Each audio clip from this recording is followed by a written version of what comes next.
J'aurais un commentaire et une question. Pourquoi faire un colloque seulement avec des adultes? Pourquoi ne pas inviter plusieurs élèves de différentes écoles pour plus sensibiliser les gens? C'est une habitude de manger la malbouffe. C'est dur pour les enfants s'en défaire, mais il faut essayer de plus les sensibiliser. Plus de sensibilisation. Et comment tu as trouvé les deux moyens de sensibilisation des deux dames? Je trouve ça bien, mais comme j'ai dit, il faudrait plus d'élèves de Plus de monde. Voilà. Ah, c'est une première intervention. Une deuxième. Dans vos données de recherche, est-ce que vous faites une différence entre les garçons et les filles? Est-ce que c'est quelque chose qui fait partie des données qui vont être collectées? Parce que je suis curieuse de savoir, on a déjà des petites idées qu'il peut y avoir une différence, mais si on avait des chiffres à l'école, ça serait vraiment intéressant. En fait, c'est que moi, je suis entre l'âge, disons, secondaire et post-universitaire que d'avoir une vraie vie avec la carrière et les enfants et tout.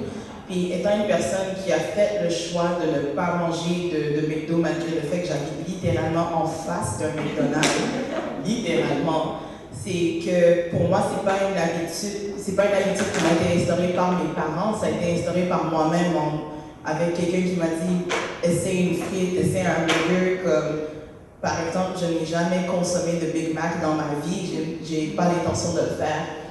Mais je crois que si j'avais été introduite à la nourriture par mes parents, par du monde plus âgé, que l'influence aurait été de là, puisque ça vient de quelqu'un, je trouve que c'est plus crédible quand ça vient de quelqu'un qui a goûté que par une pub ou quoi.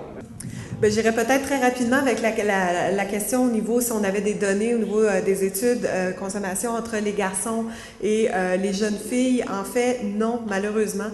Dans le cadre du projet Adozoom, puisque c'est un projet très terrain, c'est un projet d'intervention, on n'a pas d'études avec des faits, une étude empirique à ce sujet-là. Par contre, on a plusieurs centaines de courts-métrages et avec les années, on est capable très bien de déceler certaines orientations envers les jeunes filles et les jeunes garçons. On le voit dans des équipes uniquement de filles ou de garçons que c'est vraiment très tranché. Et comme je disais, on le voit dans les années où les filles étaient très majoritaires.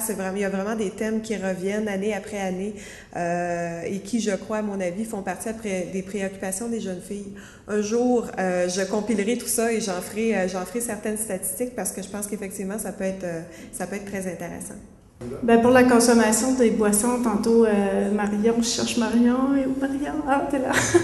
Elle a mentionné que les garçons étaient des plus grands consommateurs de boissons sucrées que les jeunes filles. Là, je m'en souviens plus très bien des chiffres, mais donc c'est sûr que, pardon, oh, bravo! C'est précis, on a touché quelqu'un de près. Pour la préoccupation de... Non. Oui, non, mais je cherchais son nom, pourtant Brigitte Lachance.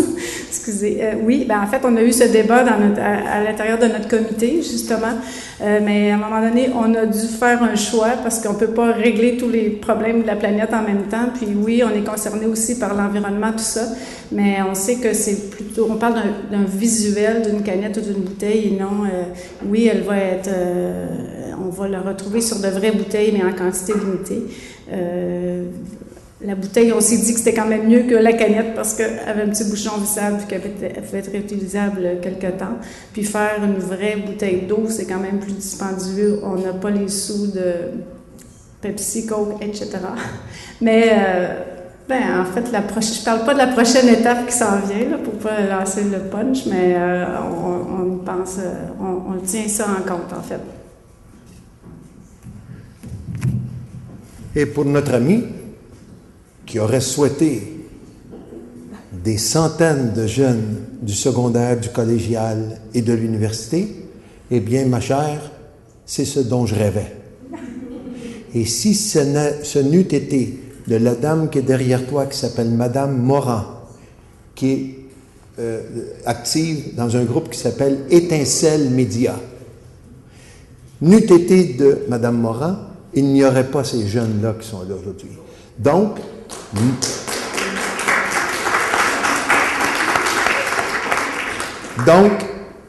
dans mon plan, comme on est aujourd'hui au 2e colloque, dans le 3e, il y aura comme partenaire Mme Morin et il y aura au moins la moitié de la salle pour des jeunes du secondaire, du collégial et de l'université. Parce que je suis certain que si ils avaient la petite étincelle média pour sentir qu'ils ont un pouvoir quelque part, et ce pouvoir-là, ils l'auraient avec nous, je suis certain qu'on aurait du public.